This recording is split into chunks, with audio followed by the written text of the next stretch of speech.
এটা commercial flight, সেটাতেই উনি আসছেন এবং সেটা ল্যান্ডিং টাইমটা 11:55 ঢাকা বিমানবন্দরে। আমরা সিকিউরিটি টিমের প্রধান সহ ব্রিগেডিয়ার শামসুল সরেজমিনে বিমানবন্দরে যেখানে তিনি অবতরণ করবেন সেই জায়গা থেকে কিভাবে কোথায় বসবেন এবং গাড়িতে উঠবেন এবং সমস্ত রাস্তা যে দিক দিয়ে উনি এবার কেয়ার হসপিটালে যাবেন, ওখান থেকে বাসায় আসবেন এবং অন্যান্য অনুষ্ঠান আমরা যেটা করতে চাচ্ছি সেটা সময় মতো আপনাদেরকে জানাবো।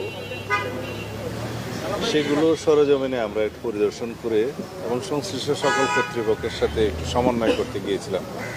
আর নিরাপত্তার বিষয়টি আলাদাভাবে সরকারের সংশ্লিষ্ট মহলের সাথে সব বিভাগীয় প্রধানদের সাথে আমাদের নিরাপত্তা টিমের যিনি প্রধান এবং অন্যান্য সদস্য আছেন তারা সমন্বয় করছেন বেশ কয়েকদিন থেকে।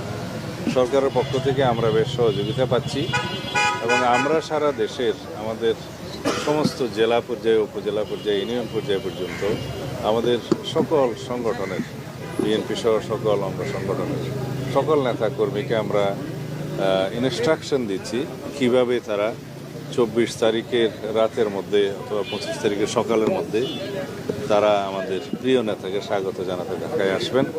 এর মধ্যে সারা দেশের সমস্ত জনগণের মধ্যে ব্যাপক উৎসাহ উদ্দীপনা আছে।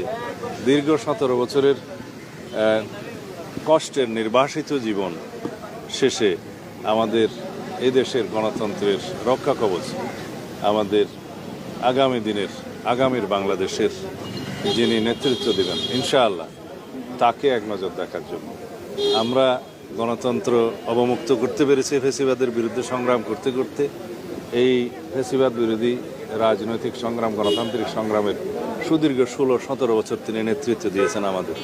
তো সুতরাং আমরা চাই যেন তার এই ঐতিহাসিক প্রত্যাবর্তন যেন বিগত 55 বছরের ইতিহাসে যেভাবে যা কিছু দৃষ্টান্ত হয়েছে তাকে ছাড়িয়ে যায় এবং আগামী 55 বছরের ইতিহাসেও যেন সেরকম কোনো ঐতিহাসিক ঘটনা না হয়, সেরকম একটা আমরা স্মরণীয় করে রাখার জন্যই আমাদের সমস্ত আয়োজন।